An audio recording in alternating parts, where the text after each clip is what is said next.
ఇంట్లో కూర్చొని సంపాదించవచ్చు. అంటే ఈ వర్క్ ఫ్రమ్ హోమా అదైతే వేరు, ఇంట్లో కూర్చొని సంపాదించవచ్చు. కానీ ఎంత కష్టపడాలి? ఆఫీసు కంటే ఎక్కువ కష్టపడుతున్నారని పిల్లలను చూస్తే జాలి వస్తుందమ్మా. సాఫ్ట్వేర్ వాళ్ళని చూస్తే జాలి ఇస్తుంది. ఇంట్లో ఉద్యోగం అంటే ఎక్కువైపోయింది ఇక్కడ.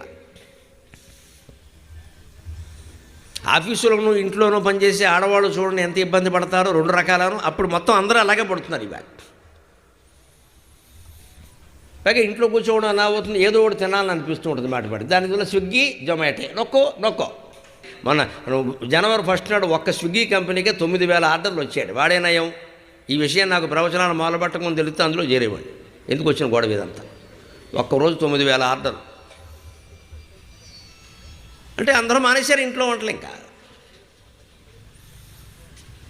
అది అలా ఉన్న ఇవన్నీ వచ్చేస్తున్నాయి. దీనివల్ల ఏమైంది? ఊబకాయాలు వచ్చాయి అందరికీ.